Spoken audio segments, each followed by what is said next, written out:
Hello everyone, this is Utkarsh Srivastava and as promised की batch की पहली वीडियो 5 जुलाई को आनी थी। तो 5 जुलाई को पहली वीडियो पावर शेयरिंग की आ चुकी है और इसी तरीके से हम इस बैच की हर एक वीडियो को कवर करने वाले हैं 3 दिन के गैप में। तो विदाउट वेस्टिंग एनी टाइम हम इस प्यारे से छोटे से चैप्टर को इस छोटी सी वीडियो के अंदर कवर करेंगे और साथ ही साथ एक्सरसाइज के कुछ इंपॉर्टेंट क्वेश्चंस को भी कवर करेंगे। तो छोटी सी वीडियो होगी लेकिन ये चैप्टर आपको पूरी तरीके से समझा देगी, बहुत ही नॉलेजेबल चैप्टर हो जाएगा। तो शुरू करते हैं हमारे इस चैप्टर को।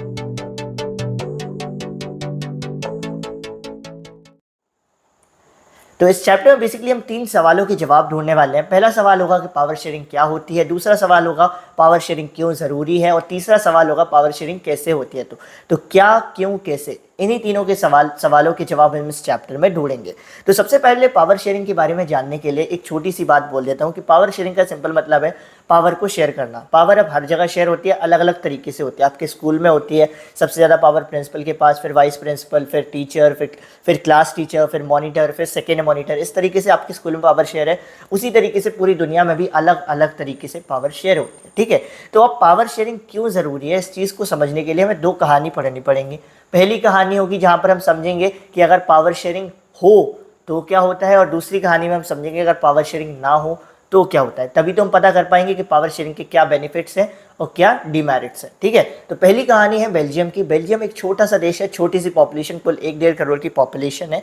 और बेल्जियम की पॉपुलेशन जो है वो कुछ इस तरीके से डिवाइडेड है जो मैं आपको बताने वाला हूँ। जब आप पॉपुलेशन को लैंग्वेज पर या कल्चर के बेसिस पर डिवाइड करते हो तो वो एथनिक कॉम्पोजिशन कहलाती है। जैसे इंडिया में अगर मैं बोलूँ कि 30% लोग हिंदू हैं, 30% लोग हिंदी बोलते हैं, 40% लोग इंग्लिश बोलते हैं, 40% लोग मलयालम बोलते हैं, तो ये जो पॉपुलेशन मैंने डिवाइड किया इस तरीके से, ये पॉपुलेशन का डिवीज़न क्या कहलाएगा, इंडिया की एथनिक कॉम्पोजिशन कहलाएगा। इसी तरीके से बेल्जियम के एथनिक कॉम्पोजिशन की अगर हम बात करें तो बेल्जियम की एथनिक कॉम्पोजिशन कुछ इस प्रकार है कि बेल्जियम में 59% जो लोग रहते हैं वो लोग क्या हैं, वो लोग डच बोलते हैं। डच एक लैंग्वेज का नाम है। और तो 59% जो लोग हैं यानी ऑलमोस्ट 60% जो लोग हैं वो डच लैंग्वेज बोला करते हैं।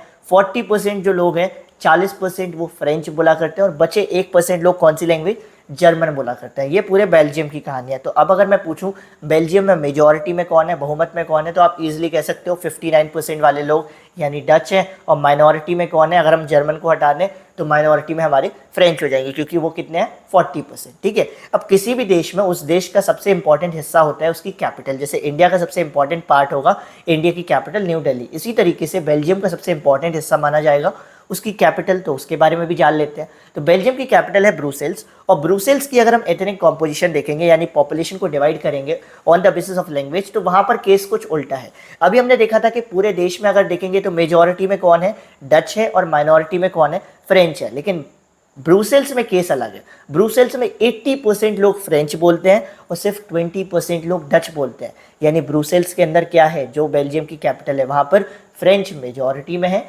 और डच माइनॉरिटी में है। तो जब ऐसे केसेस होते हैं कि कुछ लोग बहुत ज़्यादा संख्या में होते हैं, कुछ लोग कम संख्या में होते हैं, तो ऐसे केसेस में लड़ाई झगड़े होना बहुत ही नॉर्मल बात होती है। और इन्हीं लड़ाई झगड़े में और मिर्च मसाला डाल देती है एक ये बात कि जो फ्रेंच है, जो लोग संख्या में कम है लेकिन ये फिर भी ये लोग रिच हैं, ये लोग पावरफुल है। तो डच वालों तो वैसे भी इनसे ऑलमोस्ट नफरत टाइप करते हैं, इनके साथ कॉन्फ्लिक्ट हमेशा चलाकर चलते हैं। तो अभी आप एक बेल्जियम की सिचुएशन समझ गए कि ओवरऑल पूरे बेल्जियम में क्या हो रखा है। ओवरऑल पूरे बेल्जियम में डच वाले जो लोग हैं वो लोग मेजॉरिटी में हैं और फ्रेंच माइनॉरिटी में है। और बेल्जियम की कैपिटल ब्रुसेल्स में क्या हो रखा है, बेल्जियम की कैपिटल ब्रुसेल्स में फ्रेंच मेजॉरिटी में है और डच माइनॉरिटी में है। तो अभी हम आगे देखेंगे कि बेल्जियम में होता क्या है, क्योंकि बेल्जियम में टेंशन्स तो होने वाले हैं। लेकिन उसके पहले हमको श्रीलंका के बारे में भी जान लेना चाहिए क्योंकि श्रीलंका भी सिमिलर सिचुएशन में फंसा हुआ है।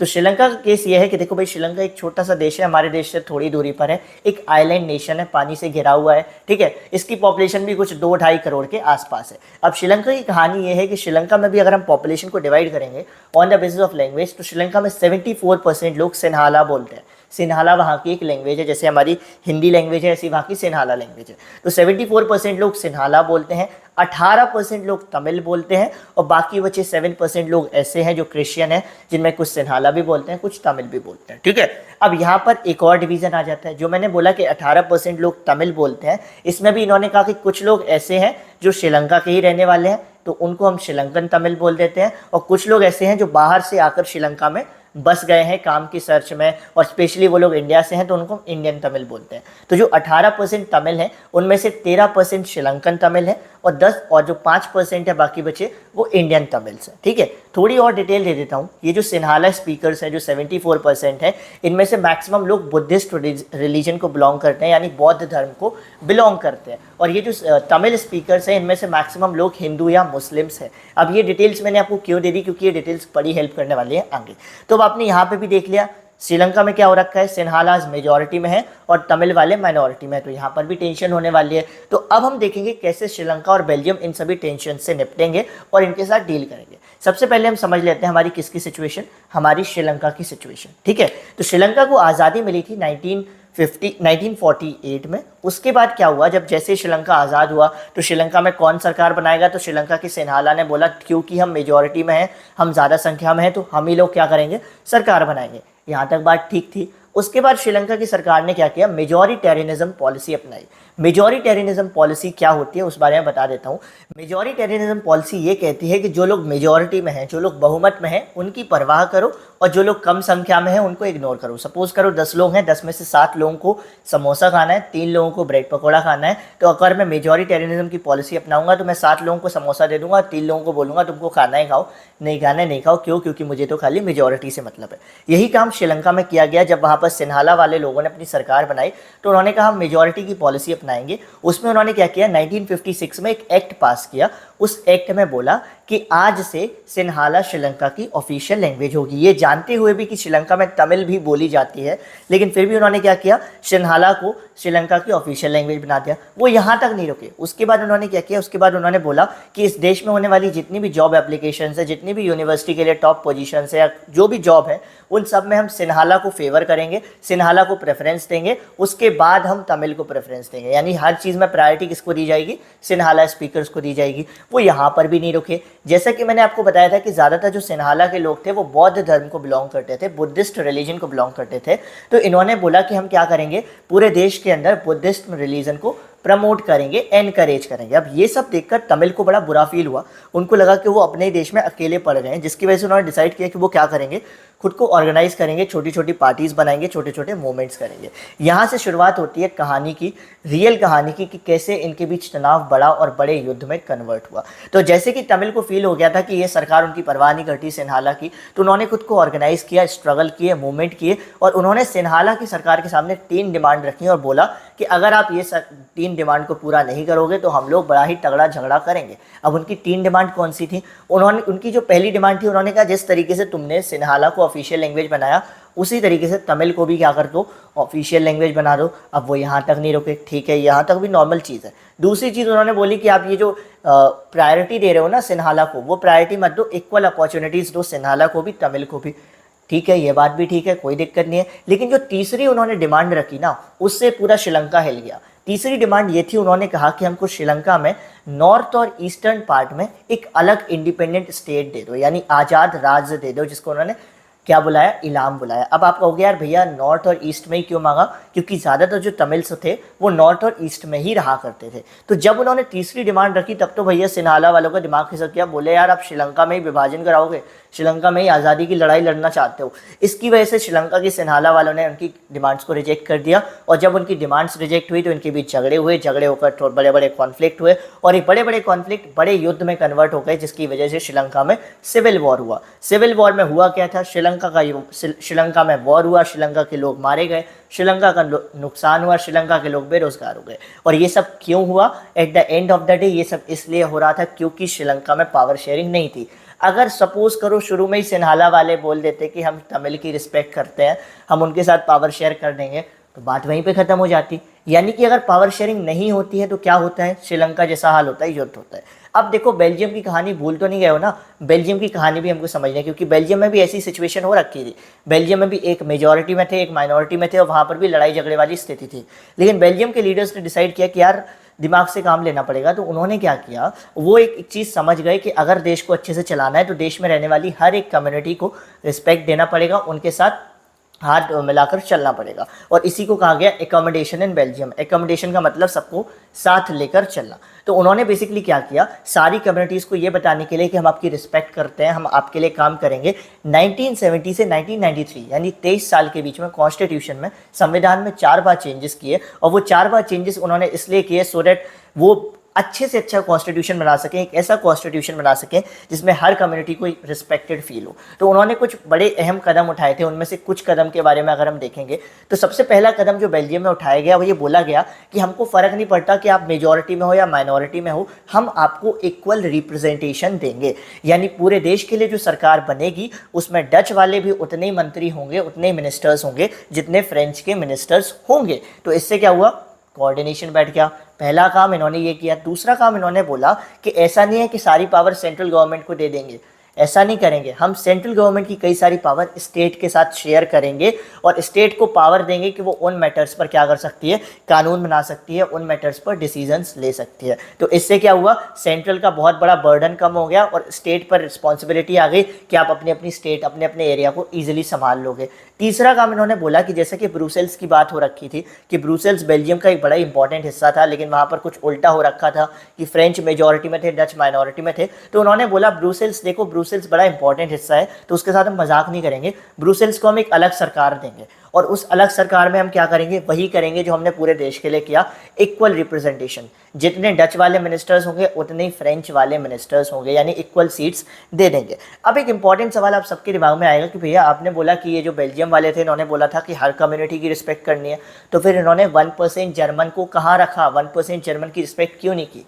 इन्होंने उनकी भी रिस्पेक्ट की। जो चौथी चीज़ इन्होंने की थी वो स्पेशली जर्मन के लिए की थी। इन्होंने कहा एक तो होगी सेंट्रल गवर्नमेंट, एक तो होगी स्टेट गवर्नमेंट, तीसरी गवर्नमेंट भी होगी जिसका नाम होगा कम्युनिटी गवर्नमेंट। और ये कम्युनिटी गवर्नमेंट किस तरीके से होगी, लैंग्वेज के बेसिस पे होगी। जैसे हमारे देश में सपोज करो बेल्जियम के देश में 3 लैंग्वेज बोली जाती हैं, तो फ्रेंच वालों की अपनी एक कम्युनिटी गवर्नमेंट होगी, डच की अपनी और जर्मन की अपनी।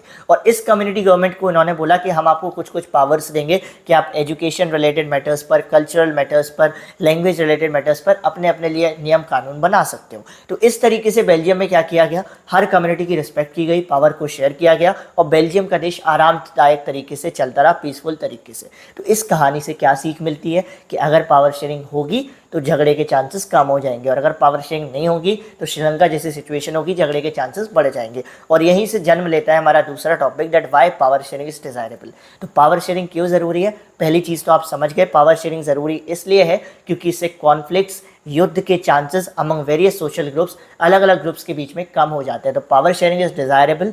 पावर शेयरिंग इसलिए ज़रूरी है because it reduces the chances of conflicts. दूसरा कारण क्या है क्यों पावर शेयरिंग ज़रूरी है, देखो जिस तरीके से हमारी ये मानव शरीर है ना, तो अगर इसमें से आत्मा को निकाल दिया जाए तो ये मानव शरीर कुछ नहीं है, ख़त्म है, ऑलमोस्ट पूरा ख़त्म ही हो जाएगा। ठीक है, जिस दिन हमारे अंदर से आत्मा जाएगी हम डेड हो जाएंगे। उसी तरीके से डेमोक्रेसी है, डेमोक्रेसी की जो आत्मा है वो पावर शेयरिंग में बसती है, इसीलिए बोला जाता है it is a very spirit of democracy. अगर डेमोक्रेसी में पावर शेयरिंग नहीं होगी तो डेमोक्रेसी डेमोक्रेसी नहीं कहलाएगी, या फिर सिंपली कहें, वो कहते हैं ना दो प्रेमी एक दूसरे के बिना अधूरे रहते हैं, ऐसे पावर शेयरिंग और डेमोक्रेसी वो प्रेमी हैं कि जिनको अगर अलग अलग कर दिया जाए तो वो एक दूसरे के बिना अधूरे हैं। तो पावर शेयरिंग को इसीलिए हम क्या कहते हैं, power sharing is the very spirit of democracy. Power sharing democracy की आत्मा है, ये हमारा दूसरा रीज़न है। अब ये जो मैंने आपको 2 रीज़न बताया that why power sharing is desirable, इनको हम क्या क्या बोलते हैं, पहले को प्रूडेंशियल रीज़न बोलते हैं, दूसरे को मोरल रीज़न बोलते हैं। प्रूडेंशियल का मतलब क्या हो गया, प्रूडेंशियल का मतलब बहुत सिंपल है, प्रूडेंशियल का मतलब कुछ भी ऐसी चीज़ जो ऑब्जर्वेशंस पर बेस्ड हो, एक्सपीरियंसेस पर बेस्ड हो। तो अभी अभी हमने ऑब्जर्व किया कि पावर शेयरिंग थी तो कॉन्फ्लिक्ट्स कम हुए और नहीं थी तो श्रीलंका में कॉन्फ्लिक्ट्स ज़्यादा हुए। तो इस ऑब्जर्वेशन पर हमने एक रीज़न बनाया, वो क्या बनाया, that it reduces the chances of conflicts, और इसीलिए ये हमारा प्रूडेंशियल रीज़न कहलाएगा। और दूसरा रीज़न हमारा मोरल रीज़न इसलिए कहलाता है क्योंकि उससे हमें बहुत कुछ सीख मिलती है, और मोरल रीज़न जनरली हम उसी को कहते हैं जहाँ से हमें बहुत कुछ सीखने को मिले, जो हमारी लाइफ, जो किसी भी चीज़ में वैल्यू ऐड करे या मोरल ऐड करे। ठीक है, तो ये 2 रीजंस होते हैं, बहुत इंपॉर्टेंट है पेपर के लिए। पेपर में डायरेक्ट पूछता है कि स्टेट 1 प्रूडेंशियल रीजन या state 1 moral reason.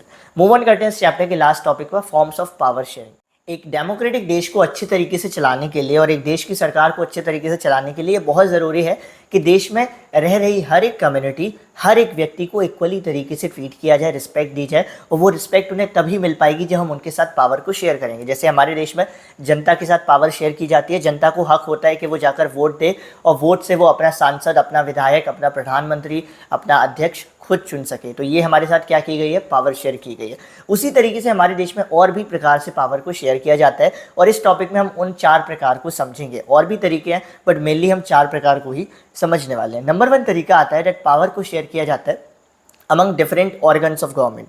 Organs of government basically क्या होते हैं, हमारी गवर्नमेंट के 3 ऑर्गन बोले जाते हैं, या आप क्लास 8th में पढ़ के आए हो, लेजिस्लेचर, एग्जीक्यूटिव, जुडिशरी। इन तीनों को गवर्नमेंट के 3 ऑर्गन्स बोला जाता है, और इन तीनों की खास बात ये होती है कि इन तीनों के पास इक्वल पावर होती है। तीनों के पास इक्वल पावर होती है, बस इन तीनों के काम करने के एरियाज अलग अलग होते हैं। सपोज करो मैं हूँ और मेरे साथ मेरे 2 और दोस्त हैं, तो हम तीनों के पास सपोज करो इक्वल पावर है, लेकिन हम तीनों के काम करने के एरियाज अलग अलग हैं। मुझे एक अलग फील्ड में काम करना है, उसे अलग फील्ड में, उसे और तीसरे वाले को अलग फील्ड में। तो हम 3 क्या कहलाएंगे, हम 3 ऑर्गन्स कहलाएंगे। ठीक है, जैसे हमारी बॉडी के ऑर्गन्स है, हमारी बॉडी के ऑर्गन्स में सबकी इंपॉर्टेंस एक सी है, हर ऑर्गन के पास सेम पावर है, पर सबके काम करने के एरियाज अलग है। तो ऑर्गन्स इसलिए हम उनको कहते हैं। तो गवर्नमेंट के डिफरेंट ऑर्गन्स के बीच में हम पावर को शेयर करते हैं, जैसे लेजिस्लेचर, एग्जीक्यूटिव, जुडिशरी। इन तीनों के पास सेम पावर होती है, लेकिन इनके काम करने के एरियाज अलग अलग होते हैं। साथ ही साथ एक और इम्पॉर्टेंट खास बात ये आ जाती है कि ये जो तीनों हैं, इनके पास ये भी पावर होती है कि ये आपस में एक दूसरे को चेक कर सकते हैं, सो दैट ये भी मेंटेन बना रहे कि कोई अपनी पावर का मिसयूज ना करे। इसीलिए ये जो तरीका है पावर शेयरिंग का, इसको हम system of check and balance भी कहते हैं। एंड साथ ही साथ इस तरीके को हम हॉरिजॉन्टल डिस्ट्रीब्यूशन ऑफ पावर भी कहते हैं। हॉरिजॉन्टल डिस्ट्रीब्यूशन ऑफ पावर क्यों कहते हैं, क्योंकि हॉरिजॉन्टल लाइन होती है इस तरीके से, और इस तरीके से हॉरिजॉन्टल लाइन होती है। तो अगर हम तीनों को एक ही सेम लाइन पर रख दें तो आप क्या कहोगे, तीनों का जो बेस है, तीनों का जो इंपॉर्टेंस है, तीनों का जो लेवल है वो इक्वल है। यहाँ पर लेजिस्लेचर, यहाँ पर एग्जीक्यूटिव, जुडिशरी, तो ये तीनों क्या है, सेम लेवल पे है। मैंने बोला ना, सेम लेवल, सेम पावर, बस काम करने के एरियाज अलग अलग है, इसीलिए हम इसको हॉरिजॉन्टल डिस्ट्रीब्यूशन ऑफ पावर बोलते हैं। दूसरा तरीका जिसमें पावर को शेयर किया जाता है वो उसको हम वर्टिकल डिस्ट्रीब्यूशन ऑफ पावर भी बोलते हैं। इसमें बेसिकली ये बहुत कॉमन है, इसमें पावर को शेयर किया जाता है among various levels of government. जैसे हमारे देश में है ना, एक है सेंट्रल लेवल, फिर स्टेट लेवल और फिर लोकल लेवल। ठीक है, इसको वर्टिकल डिस्ट्रीब्यूशन क्यों बोलते हैं, क्योंकि वर्टिकल लाइन होती है कुछ इस प्रकार से। तो वर्टिकल में जो टॉप पर आएगा वो टॉप का हो गया, जो दूसरे नंबर पे उसके पास थोड़ी कम पावर, जो तीसरे नंबर पे उसके पास सबसे कम पावर। ठीक है, इसीलिए हम इसको वर्टिकल पे बोलते हैं। तो वर्टिकल डिस्ट्रीब्यूशन ऑफ पावर है, पावर को शेयर किया जाता है among various levels of government such as central, state and local. जो सेंट्रल गवर्नमेंट होती है वो पूरे देश के लिए सरकार होती है, स्टेट जो होती है वो एक पर्टिकुलर एरिया के लिए होती है, और जो लोकल होती है उसके पास सबसे कम पावर होती है, और वो एक बहुत ही छोटे से एरिया के लिए जनरली बना दी जाती है। कई सारे देशों में 3rd लेवल ऑफ गवर्नमेंट को लोकल लेवल गवर्नमेंट बोला जाता है, कई जगह पर इसको कम्युनिटी गवर्नमेंट बोला जाता है। अलग अलग नाम हो सकते हैं 3rd लेवल ऑफ गवर्नमेंट के। ठीक है, साथ ही साथ ये जो सिस्टम है इस तरीके से पावर को बांटने का, इसको फेडरल डिवीजन ऑफ पावर भी बोला जाता है। ठीक है, तीसरा तरीका जिससे पावर शेयर होती है वो है हमारा power can be shared among various social groups such as the religious and linguistic group. अब ये क्या होता है, इसका आपको मैं खुद ही एक एग्जांपल सिंपल सा बताता हूँ। हमने बेल्जियम में देखा था पावर को शेयर किया गया था किस तरीके से, लैंग्वेज ग्रुप्स के साथ, जिसकी जो अलग अलग ग्रुप्स थे, लैंग्वेज बोलने वाले, फ्रेंच वाले, डच वाले और जर्मन वाले, उनको बोला गया था कि हम आपके साथ पावर शेयर करेंगे, आपको आपकी खुद की एक तीसरी सरकार देंगे जिसका नाम था कम्युनिटी गवर्नमेंट। तो ये भी एक तरीका है पावर को शेयर करने का, जिसमें क्या होता है, पावर को शेयर किया जाता है लिंग्विस्टिक ग्रुप या कल्चरल ग्रुप्स के साथ। उनको पावर दी जाती है कि आप अपने मैटर्स में खुद से क्या कर सकते हैं, खुद से डिसीजन ले सकते हैं। इससे क्या होता है, इससे 2 चीज़ें होती हैं। 2 चीज़ें क्या होती है, पहली चीज़ तो वो जो ग्रुप्स होते हैं जिनके साथ पावर शेयर की गई है, जो माइनॉरिटीज़ में है, उनको रिस्पेक्टेड फील होता है, उनको लगता है कि उन्हें उनकी कंट्री में स्पेस मिल रहा है, उनकी चॉइसेस को, उनके ओपिनियंस को तवज्जो दी जा रही है, इंपॉर्टेंस दी जा रही है।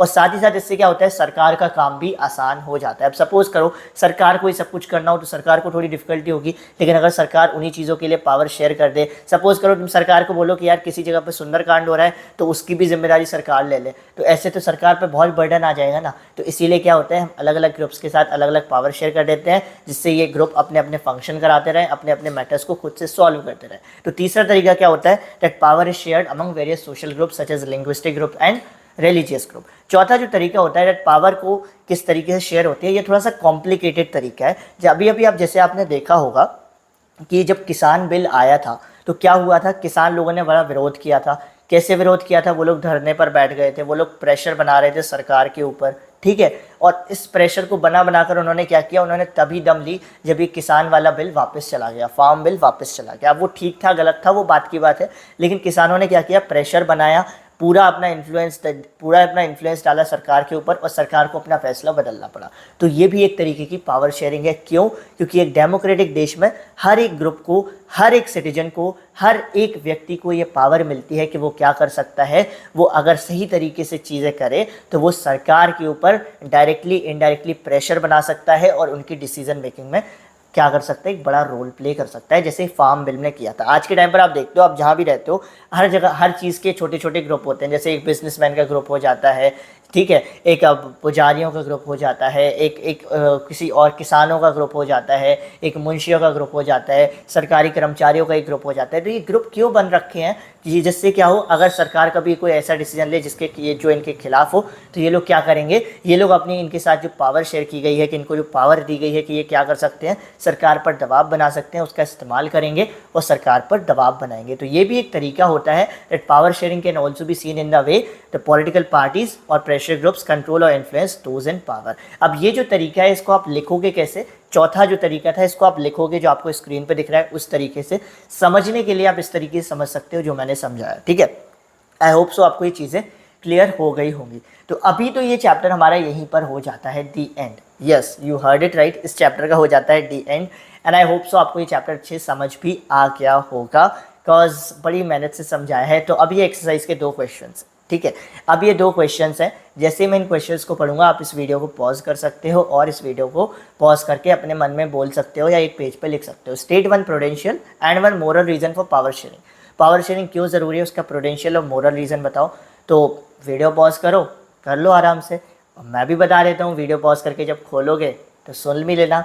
तो प्रूडेंशियल रीज़न क्या निकलता है, पावर शेयरिंग क्यों ज़रूरी है, because it reduces the chances of conflicts. बस इतना सही लिखना है, it reduces the chances of conflicts between various social groups. और मोरल रीज़न क्या निकलता है, because it is the very spirit of democracy, ठीक है। दूसरा सवाल जस्ट अभी करके निपटे हैं, what are the different forms of power sharing in modern democracy. Power को कितने अलग अलग तरीके से बांटा जाता है आज के टाइम पर डेमोक्रेटिक सरकार में। तो जो 4 तरीके हम जस्ट पढ़कर आए हैं ना, उन्हीं तरीकों को लिखना है, horizontal distribution of power, vertical distribution of power, और जो 2 और पढ़े हैं उनको। तो एक बार इसको रिवाइज कर लो, वीडियो एक बार समझ में वैसे तो आई होप सो आप सभी को समझ में आ गई होगी। अगर रिवीजन करना चाहते हो इसी वीडियो के थ्रू, तो इसी वीडियो को 1.5x 1.75x पर भी चला लेना, उससे रिवीजन भी कर लेना। इस वीडियो के नोट्स आपको डिस्क्रिप्शन बॉक्स में भी मिल जाएंगे, और आप कहोगे तो मैं एक अलग से वीडियो पर डाल भी दूंगा पावर शेयरिंग के नोट्स के लिए। बाकी मिलते हैं हमारे नेक्स्ट चैप्टर में, तब तक के लिए आप लोग टेलीग्राम ग्रुप को ज्वाइन कर लो, ताकि कोई और अपडेट आए तो आपको पता चलता रहे। उसके लिए आपको डिस्क्रिप्शन बॉक्स में जाना पड़ेगा, लिंक पर क्लिक करना पड़ेगा, आप हमारे चैनल पर पहुंच जाओगे। तो यहाँ पर हमारा पावर शेयरिंग चैप्टर का होता है डी एंड। आप सभी को समझ आया होगा, आई होप सो। मिलते हैं हमारे नेक्स्ट वीडियो में एक नए चैप्टर के साथ। इस बैच की जो दूसरी वीडियो होगी, आई होप आप इस बैच को उतने डिसिप्लिन तरीके से फॉलो करोगे जितना डिसिप्लिन तरीके से मैं वीडियो बना रहा हूँ। मिलते हैं हमारे नेक्स्ट चैप्टर में एक नई वीडियो के साथ, मिलते हैं हमारे नेक्स्ट वीडियो में एक नए चैप्टर के साथ। तब तक के लिए stay blessed everyone, all the very best.